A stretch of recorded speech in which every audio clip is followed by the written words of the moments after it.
Salut, je vais te montrer à monter une Usual. C'est une mouche faite à partir de pattes de lièvre. Donc si jamais vous chassez le lièvre, je vous suggère de conserver les pattes parce que vous allez pouvoir monter des mouches super efficaces. Donc cette mouche-là, qui s'appelle la Usual, a été créée dans l'Est de l'Amérique et elle imite une éphémère. Donc quand il y a des émergences d'éphémères, c'est excellent. Entre autres, là, surtout plus précisément pour lorsqu'il y a des Hendrickson qui vont émerger. Donc cette mouche-là, pourquoi elle flotte si bien? Bon, premièrement, c'est sûr que c'est le matériau avec lequel elle est faite, donc les pattes de lièvre, comme ça, va nous permettre de bien la faire flotter. Et ce qui est intéressant, c'est qu'elle va flotter quand même basse sur l'eau. Donc, elle ne va pas être très haute. Et souvent, avec le hackle, il va plutôt avoir seulement que la queue puis le hackle ici qui va toucher à l'eau versus celle-là. Il va vraiment avoir toute la partie du dessous qui va venir se déposer sur l'eau. Donc souvent, je trouve que c'est une mouche qui est super efficace. Je pense que les truites voient cette mouche-là comme une opportunité, quelque chose de simple à aller se nourrir. Donc pour l'effectuer, vous allez voir, c'est très simple. Donc présentement, je vais utiliser une mouche, un hameçon numéro 10. C'est certain que cette mouche-là peut être faite, je vous dirais, de numéro 10 à aller jusqu'à numéro 16. Ça peut être un hameçon qui peut être utilisé, donc c'est sûr que c'est un hameçon fait pour des mouches sèches. Donc celui-là ici, Dry Fly, peu importe, n'importe quel hameçon pour mouche sèche peut être utilisé. J'utilise aussi un fil rouge 8-0. C'est sûr que, bon, si on regarde un petit peu là, les variantes de Usual, il y en a beaucoup qui utilisent le fil rouge. Honnêtement, là, un fil gris, brun peut très bien faire le travail là, sans problème. Je vais débuter en couvrant la hampe de mon hameçon en partant de l'œillet à aller jusqu'à mon point d'attache.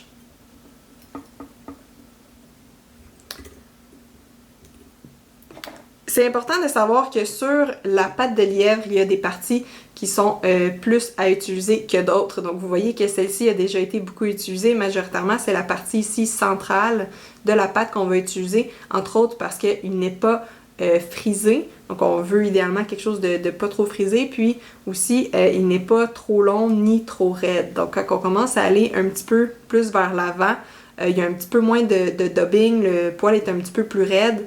Quand on va le chercher ici au centre, on a quand même là, beaucoup de duvet aussi. Donc c'est important d'avoir là, cette partie-là aussi qu'on utilise, la partie un petit peu en duvet. Donc si vous pouvez commencer par le centre, puis après ça, aller vers l'arrière ou vers l'avant, jusqu'à ce que vous trouviez que le matériau ne fait plus. Donc pour la montée, je vais venir couper une petite partie. Et voilà. Donc, je vais conserver ça. Maintenant, la première chose que je fais, c'est que je vais venir dégager le duvet des fibres. Donc, ce duvet-là, je le conserve, je le mets de côté parce que je vais l'utiliser pour le corps. Maintenant, c'est avec cette partie-là que je vais venir faire et la queue et l'aile de la mouche. Donc, je m'en prends une petite partie pour la queue. Je dépose et je le conserve bien à côté pour l'autre morceau. Maintenant, je vais venir tenter un petit peu d'égaliser le poil. Je viens mesurer à peu près une fois la longueur de l'ouverture ici. Et c'est cette longueur-là que je veux pour la queue. Ensuite, je vais venir déplacer mon fil un petit peu plus vers l'avant, donc environ au tiers de mon hameçon, et je vais attacher l'aile en avant. Donc l'aile, c'est important qu'elle soit quand même bien fournie. Donc assurez-vous d'avoir quand même pas mal de matériaux, puisque c'est vraiment cette partie-là qui va nous permettre de bien faire flotter la mouche. Et même chose, je vais vouloir qu'il y ait environ une longueur d'ouverture qui va venir dépasser. Après ça, je l'attache en allant vers l'arrière et je coupe mon excédent pour m'assurer que ça ne va pas dans ma queue. Je vais aller à l'avant, l'attacher bien solidement et je vais venir faire une petite boule à l'avant pour venir redresser un petit peu de cette manière-là les poils. Maintenant, je vais à l'arrière et si vous avez un petit peu de cire, je vous conseille d'en appliquer pour pouvoir que le duvet le colle au fil, mais sinon si vous n'en avez pas, c'est pas plus grave que ça peut se faire aussi sans cire.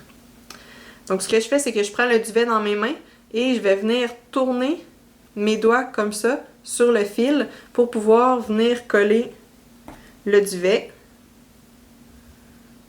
Et j'en mets pas trop à la fois. Donc je veux quand même que ça vienne bien s'accoter comme ça. J'en mets une petite quantité, je préfère faire plus de tours que d'en avoir trop épais et que ça tienne pas. Donc je vais venir en placer comme ça sur environ 10 cm et ça devrait être suffisant pour tout couvrir le corps de la mouche. Donc ce que je fais pour commencer, donc je vais venir débuter mes enroulements près de la queue et à chaque tour je vais aller vers l'avant. Ce qui est important, c'est d'essayer de faire un corps qui est conique. Donc quand je vais arriver près de l'aile, mon corps va grossir un petit peu de cette manière-là. Donc il est plus petit ici et va grossir jusqu'à l'arrière de l'aile. Donc là, il manque un petit peu de duvet, je vais en rajouter puisque je vais devoir aussi venir en enrouler un petit peu vers l'avant. Ça devrait être suffisant. Maintenant, je continue mes enroulements vers l'avant.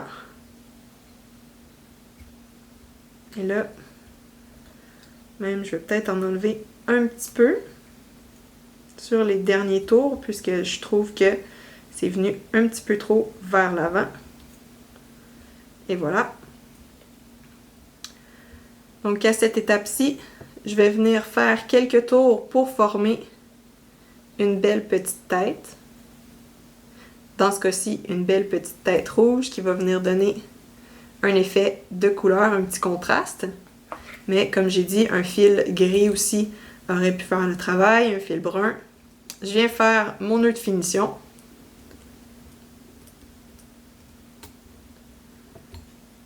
Et voilà. Donc, la Usual, c'est une mouche très simple à monter. Comme vous avez pu voir, il y a quelques petites étapes à faire. Ce qui est important, c'est d'avoir du bon matériel. Donc, assurez-vous d'avoir des bonnes pattes comme ça de lièvre et vous allez être capable de faire des mouches et de capturer des belles truites. Vous allez voir, c'est super efficace. Bon montage! Si vous avez apprécié cette vidéo, n'hésitez pas à vous abonner à la chaîne YouTube de Real Trip. Et si jamais vous avez envie d'en apprendre plus sur la pêche à la mouche, suivez-nous et vous pouvez d'ailleurs aller visiter notre site internet realtrip.ca et même faire notre cours en ligne sur comment s'initier à la mouche sur formation.realtrip.ca. Bonne pêche!